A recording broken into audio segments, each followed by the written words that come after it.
حي على الفلاح.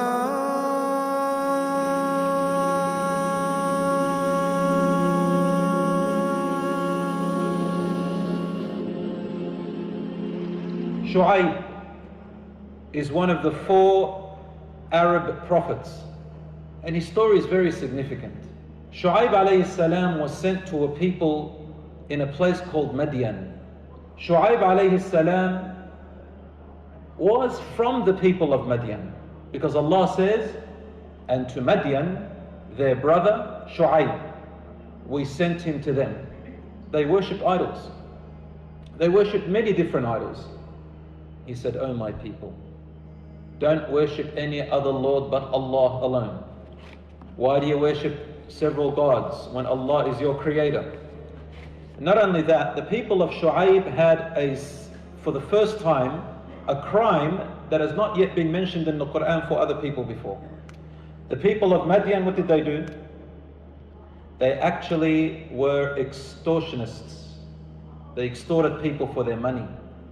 They were highway robbers, and they charged taxes in land which was not theirs. And anyone who went on the highway, which is a public place, they used to take money from people by force, or they would rob them. Also, they used to deal in unfair dealings. If they sold, they wouldn't do fair trade. They'd take more than what they deserved, or they would pay less than what it deserved deliberately. They would trick buyers and sellers. Unfair trade, unfair business, extortion and robbery and fraud. This is what the people of Midian were known for in the Quran. They were also called Ashabul Aika, by the way. Ashabul Aika, which means the people of the wood, the people of the tree.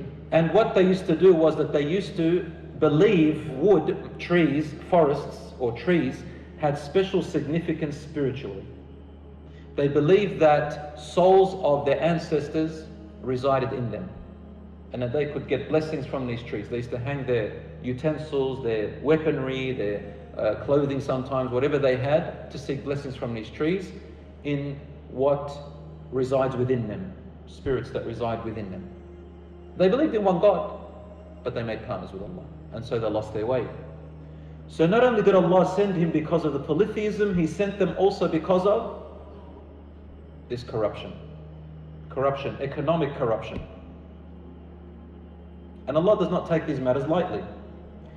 Riba, for example, usury, is a major sin in Islam because it is unfair trade. My brothers and sisters in Islam, Shuaib alayhi salam was sent to them because of that. And in the Quran he mentions it a lot, what they did and what he advised them. And one of the biggest debates between a prophet and his people happened. The Quran is full of this debate in detail.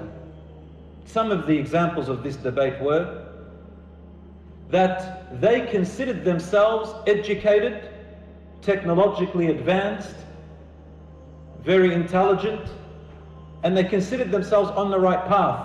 So they said to Shuaib, "Ya Shuaib, we used to look at you as a wise man. Look at us, we are on the right path. You're the one who is deluded." And he will return back to them and use other arguments. One of the things he would say to them is, "Why would I want to sit here debating my people? And as you can see, I have nothing in return. I'm not asking you for wealth or accommodation or status or position or fame, fortune, nothing. I also have lived with you all my life. You know me and I know you. Don't accuse me of things." They started to reply, ridiculing and mocking his worship. "Is it your prayers, this religion of yours? Is this commanding you to tell us to leave and abandon what our forefathers used to abandon? Wallahi, we see you nothing but a man gone crazy. You're deluded." And they also took pride in science, education, technology. But a civilization is not to take pride because of how technologically advanced it is. That doesn't mean anything. What a civilization should take pride on, a proper, good, truthful civilization, a glorious and venerable civilization, is one who operates on justice, high values and high morals. These people had none of that. So all the technology meant nothing. They're similar to the people of Salih and Ad. They used to carve homes in their mountains.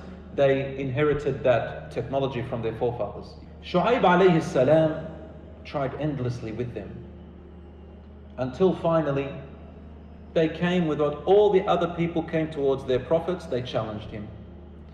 Why don't you bring about what you are promising us of punishment and torture from your Lord? Come on. We're on the truth. What's going to happen to us?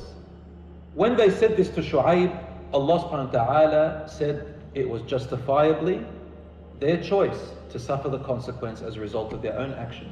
We did not oppress them, they oppressed themselves, just like the people before them. Bring upon us the tornadoes, and bring upon us the earthquakes and the fire and whatever you're talking about. Subhanallah, Allah subhanahu wa ta'ala gave them exactly what they asked for. Not one or two types of punishments, but all sorts and colors of punishments as they requested. And these people were the last of all the prophets whose people were destroyed, by the way. They were the last. Midian. And when Allah knows that a people have no more benefit on earth and there is no more hope in them, He takes them back to Him. Shuaib alayhi salam was saved with his family and a few of the people who followed him, and He destroyed them. Allah mentions different types of punishments. Earthquakes, volcanic eruptions, fire upon them that came out of the volcanoes, dust. They actually couldn't get out of their homes in time. The earthquakes and everything that happened made them stuck inside their homes overnight, and they couldn't even make it out of their own homes. They were buried inside their homes. Some of them swallowed by the earth, gone. And Allah tells us about the story, saying, go past. Can you see anything left of them? And so the story of Shuaib, although brief, it has many meanings, and I advise you to go into the Quran and read about the people of Midian and the people of Shuaib.